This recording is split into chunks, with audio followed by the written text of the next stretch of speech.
What did you make of the wash-up last night? Yeah, well, obviously disappointing not to get the result. Statistically, we were really good within the clearances and shots on goal and that kind of stuff. But at the end of the day, Carlton took their opportunities and we didn't. So that's something we'll have to reflect on and have a good look at going forward.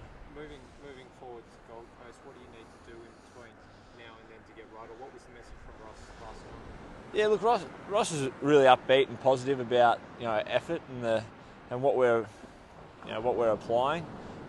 It's probably a bit disappointing in the fact that we had lapses there for probably a couple of 10-minute periods. So the third quarter, we were beaten out of the blocks, and that's something he really focused on a little bit. But all in all, he's a really positive coach, and he's not one to dwell too much on the negatives, but really reinforce the positives and the things we're doing right. It's obviously Gold Coast and GWS. A lot of sides are looking at them as you'd say easier wins for the season. How are you guys approaching the game? Oh, it's just another week at the office for us. Regardless of who you play, whether it be the reigning Premier Geelong or Gold Coast, who's new to the competition. I mean, from our experience with Gold Coast last year, they were right in it with us right up until probably the last 15 minutes when we were able to kick away a little bit. But they've got some quality players, and no one can be underestimated in this competition. And Ross alluded to it last night. It's the biggest trip in the competition, so we can't be going over there for a holiday or anything like that. So business as usual for us this week. Particularly in their second season, I mean, does that make them a bit more dangerous than what they were last year?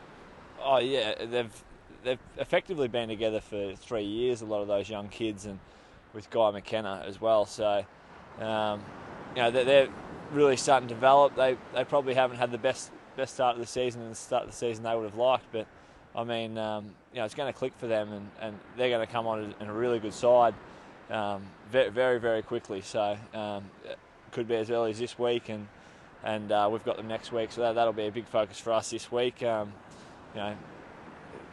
Working out their structures, their game plans, and their key players.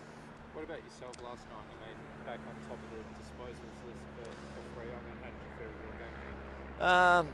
Yeah, I thought I was a bit slow to start. I mean, I played a few different roles last night, a little bit as a forward role and a bit in the wing, and then the inside midfield stuff as well. So it was a little bit different to probably the previous weeks. So I did feel I was probably a bit slow to get going, and there were patches in the games where, like any game, you're going to fall in and out of games. So personally, I haven't really taken too much out of it. Really, you really focus on getting the job done for the team and what you can do as a collective. I mean, I missed some opportunities, and I spoke about our conversion rate, which wasn't great, and something we'll need to improve. And someone has to do that as well. So it'd be remiss of me not to ask you about Ryan Crowley and Gary Ablett. If Ablett does make it back for this game, it obviously sets up an intriguing matchup there. How do you think Crowley would handle that? Oh, Krause is the ultimate professional. I mean, he's been in the system 10 years now, and he's having probably one of the best starts to the season he has in his whole career. So we're right behind Ryan and what he's been able to do for us at the start of this season, and hopefully he can continue that going forward. And if Gary gets up for next week, no doubt he'll probably be one we'll have to target, and as a tagged player, and Ryan's been doing a great job for that, but as that for us, but as well as going the other way. I mean, last night he was really crucial for us in getting us back in the game in an attacking sense. So, I couldn't speak highly enough of Ryan at the moment, of what he's been able to bring to the table for the Fremantle Footy Club. How important is it for the Dockers next week to get back on the winning books with Gold? Every week we need to put our best foot forward and try and get the chocolates. So, I mean, last night we were inches away from, I suppose, being 4-1, but we're not, and move forward to the Gold Coast now, and big trip for us.